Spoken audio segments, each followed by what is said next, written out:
Let me hit you with something real. You ever walk into a conversation already pissed off because of what you think the other person meant or why they did it? You know exactly what went on. I know why they did that. They they ignore my email because they're lazy. She pushed back in that meeting to make me look bad. Yeah, in your mind, in your brain, you're building this airtight case in your head before you even open your mouth. It's all predetermined, and then boom, you walk into that conversation like a prosecutor, not a leader. And now, what could have been a productive talk turns into a battle, an argument. And as I've said many times, nobody wins in an argument.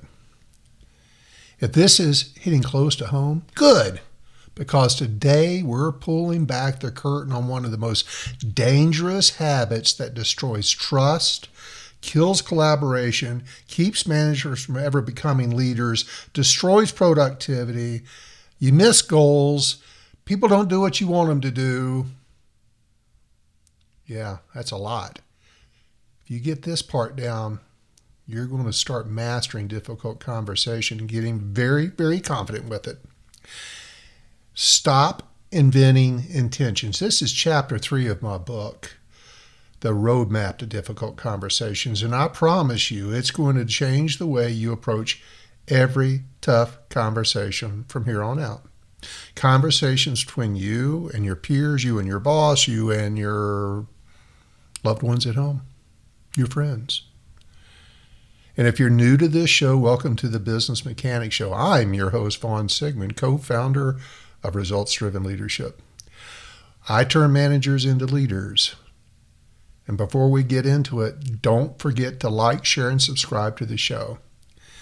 And for the full playbook on conversations that get results without drama, head over to the show notes and grab your free download of my book, The Roadmap to Difficult Conversations.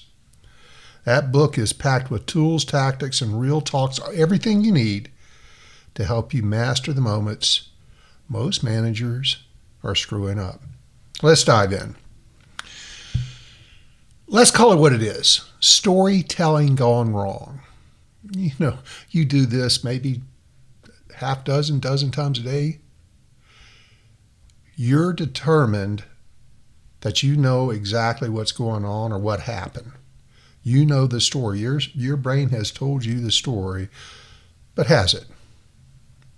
You know, sometimes you might get ghosted on a reply, or a project gets delivered late, or there's a team member that's always challenging you in meetings. And instead of getting curious, wondering why that is, you start filling in the blanks with whatever emotional story makes sense to you at that moment. He doesn't care. She's disrespectful. They're out to make me look bad. They're lazy. They always do that. Now pause. Pause just a sec. None of that's confirmed. You made it up. Not intentionally, but because your brain hates uncertainty. Psychologists call this emotional reasoning. Your mind creates a narrative to match how you're feeling. You feel disrespected? So you tell yourself that they must have meant to disrespect you. You feel ignored? That must mean they wanted to ignore you. They're after you and make it about me. Your ego, your self-esteem always makes it about you, but it's not always about you. Here's the truth bomb. Just because you feel it doesn't make it fact. And unfortunately, you've made up a lie. You've made up a lie in your brain. It's now running the show. You're viewing this situation through the bias that your brain has created. And you're viewing everything, every memory, every situation, certainly the events leading to whatever emotional challenge that the person has placed on you through that bias. It shapes how you walk into the room, how you speak, your body language, the tone you use, the look on your face. And the person across from you can feel it instantly. It's contagious. And the fallout is massive. Creates two big problems. Because when you lead with a made-up story, two things happen every single time. One, you trigger defensiveness. The moment you hit someone with "you always," or "you never," or "you did this," and you don't know that that's 100% true, you just hit the panic button in their brain. Now, listening has shut down. Understanding, collaboration, coming together for an agreement is never going to happen. They may listen and nod their head. They may even agree with you just to sustain long enough to get away from you in this conversation. Or they may fight back. Likely they will. And if they don't outwardly, because maybe they're a little passive aggressive, they're fighting you in their brain.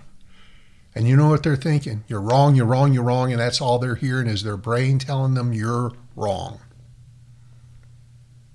Because very often when we are approached by someone being accused of something that's not 100% true, the situation really isn't as you described, they're listening to defend, not improve. You've turned them into an opponent instead of a partner. So that's the first thing. You trigger defensiveness. And the second thing is you're blocking resolution.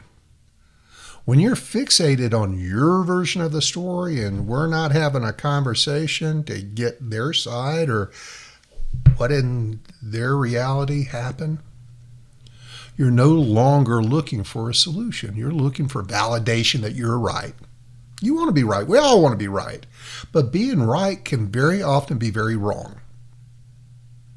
You want that person to confess to the crime you invented. You may be partially right. You may be somewhat right. You're 100% right in your head, but in reality, you're not completely right. Or there's a paradigm shift. There's a paradigm shift in your brain once you get some more information. So if you go in there guns blazing, predetermined that you know exactly what happens, not having a conversation, you're having a monologue, that's not leadership. That's like courtroom drama. And in this case, nobody wins. You may feel like you won, but you're not changing much in that other people's head. So the shift. Here's the shift. If you take nothing else from any of these podcasts, get this one. Because what you want to do, this makes you a master of conversations and communication, is you trade certainty for curiosity. What does that mean? Trading certainty for curiosity. It's simply a mindset pivot. Now, it requires your ego to give up a little self-esteem and a little positive that I know everything or most things or I've got all the facts. But most importantly, you've got to give up being right. You may be, you may not be, and it's that may not be that's going to screw you up. So stop trying to be right about their intentions. Instead, start being curious about their reality. What's the other story? I say this a lot. Rarely do people come to work wanting to do a bad job. There is hardly anybody on your team that gets up in the morning and says, "Well, I'm going to go piss off Sally today. I want to be as lazy and worthless as I can possibly be because that drives Dan crazy." People just don't do that. They don't. You may think they do, but they don't. They want to do a good job. And it's up to you as to what level of good job they do. And when you walk into conversations curious, you're walking in powerful, because curiosity disarms people. That's the keto flip. When you go in with questions instead of certainty, it creates space for honesty. Honesty for you to really understand what's going on. And best of all, you make people feel safe. And when they feel safe, they open up. It builds trust. It builds respect. You're honoring them. You're listening to them. You want their side of the story. That's when real conversation happens. That's when real leadership actually works. So before your next difficult conversation, tough talk, run through this mindset. 1, what do I actually know to be true? 2, this is a hard one. What am I assuming? And 3, what's another possible reason this happened? Slow down. Think about it before you have the conversation. Think about it. You have to go in with your opinions held fairly loosely, your certainty fairly loose, your curiosity. Let's find out what really happened. They wouldn't do that. They wouldn't do that on purpose. Let's find out. And you'll be amazed how often the story in your head turns into something very different, leading all the way up to being dead wrong. And, ooh, that stings. I've done it a few times. But the problem is, very often you're doing it and you don't know you're doing it. But when you start seeing a slowdown in the relationship or productivity, the behaviors that show that they care and want to do a good job, it's an indicator that likely you've had too many conversations that are accusing versus curious. So you must reframe your actions. And again, if you get this part down, you are going to be so masterful, so powerful, and you don't even know it until you practice this and master it. Let's say someone misses a deadline, and your gut says they're lazy, they don't care, or one of those things we tell ourselves. Now stop yourself. As soon as you think that, that's your trigger. Instead of charging in with that story, stop being locked and loaded, try this. You go in and you say, hey, I noticed the project came in late, George. What in the world happened? What got in the way? Walk me through it. The fact that the project came in late, 100% a fact. It's a fact. But what led up to it, it's the behavior that created the project success or coming up short. It had a date, but very, very, very, very few people would ever purposely bring that project in late. So you need to understand why. I noticed the project came in late, George. Hey, and you got to loosen yourself up a little bit, not look like you're accusing them. And this isn't a leading question. Hey, I noticed the project came in late, George. I know you don't feel really good about that, but I want to understand what got in the way. So maybe we can fix it and I can help you out next time. Walk me through it. You didn't accuse, you didn't assume, you just opened the door. George's defenses are going to come down. George feels guilty because he did not, in fact, get the project in on time. You don't have to make George feel any more guilty than he feels right now. You don't want to pile on to that. But what you want to do is figure out what went wrong so that we make it a teachable moment and we can prevent it in the future. And you might find that, hey, there was a personal emergency or there was a bunch of call outs or something that was expected to be shipped in and utilized in the way of equipment or supplies came in late, or we just misunderstood the timeline, the expectations. Or maybe, yeah, they dropped the ball. But now at least you're working with facts and not fiction. There's a lot of rules in here, but you have to go in asking, not telling. You always have to let the other person go first. Go in and ask the open-ended questions. I've got dozens of them in the book if you want to download that. It's a great tool for you. And it helps you get them talking. And if you're talking, you're not listening. But if they're talking, you can listen and you can learn. And you can figure out and determine what really happened. What really happened here? That's your mission, isn't it? Because we don't want to put a Band-Aid on it. We want to fix it. We want to fix it permanently. We want to learn from it. Yeah, sometimes we get a sense of satisfaction for blowing somebody's earwax out over screwing something up. They're just going to remember you being harsh with them or yelling at them or whatever you did. They're not going to take ownership. The ownership of whatever went wrong went right out the window when you did it wrong. But they will own it, own it, own it, own it. If you go in and say, hey, tell me what happened. Help me understand. Share with me. And you do it with a calm face, a calm voice, calm body language.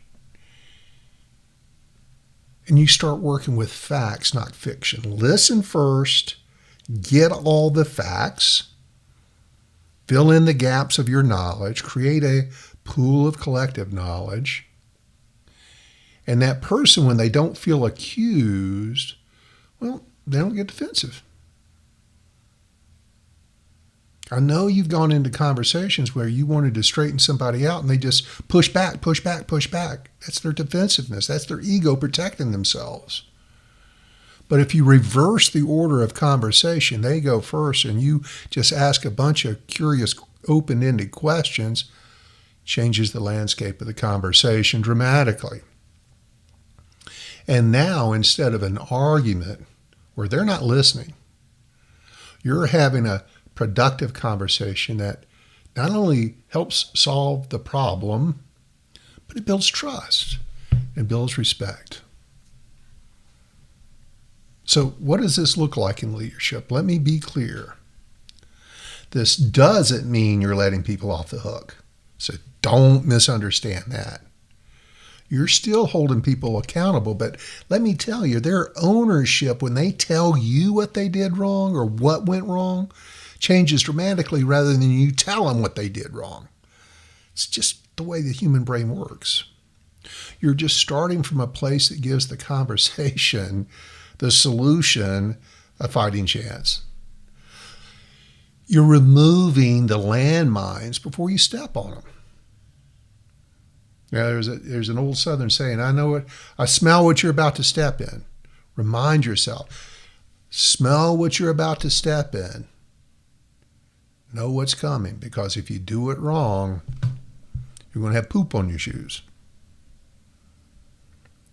Leadership isn't about playing a mental detective. It's about creating a culture where people feel safe and responsible. You want your people to own their mistakes? This is the way. Start by creating space where they don't feel like they're on trial. Open it up a little bit. I hear this all the time, but Vaughn, what if I know they were being disrespectful? Well, here's my answer. Even if you're right, leading with that assumption shuts down the conversation. Your mindset, your bias is too firmly in place. See, curiosity and asking questions isn't weakness, it's strength, it's strategy. It's how you keep the door open. It will change the relationships, the professional relationship you have with the folks who are working with you. You just keep opening doors. Those doors pop open and they stay open. You get information, you get collaboration, you don't get avoided. They don't go around you. They don't avoid telling you what's really going on. You get the full truth. And man, when you're constantly being apprised of what's really happening or involved when things start getting a little shaky, that's where growth happens. How many times has something gone wrong? You were disappointed. You would have never done it that way. They know better. And you've said to the person or persons, why didn't you come ask? They're not asking because they don't trust to ask you. And they'll make up every excuse in God's book to avoid coming to you because they're avoiding the conflict, their perceived punishment. They're avoiding the lecture that maybe you often give. They're avoiding you just taking over and taking it away from it and doing it themselves and showing some level of disagreement or disgust that you even came to them. A lot of people do it naturally. You're rushed, you're under pressure, you got tension, you got things to do. This isn't, why do I need you if I have to do everything? You ever said those things to yourself? Yeah, many of you have. So remember, your job as a leader isn't to punish the mistake, it's to understand it. Build a path to making sure it gets prevented or avoided in the future. Solve it. And then we'll make sure it never happens again. You cannot do that if you're too busy trying to win the blame game. If you're too good at invention intention. Before any high-stakes conversations, ask yourself this. This is in your mental toolbox. Ask yourself these three things. What do I know for a fact? What am I potentially guessing? And what else could be true? You likely cannot answer any of those questions, but that shows that maybe you have some gaps that you need to go in with your questions to fill in. And at least that helps you lead with curiosity. Again, help me understand. Can you walk me through what happened? What's going on from your side? And you'll notice your conversations become much more productive. And long term, there's a level of honesty and clarity and involvement and being included in things that is new to your relationship with your direct reports, your peers, and your boss. And then when that happens, you're making a major shift from manager to leader. That's what we teach at Results-Driven Leadership. And if this is resonating with you, then let's take it further.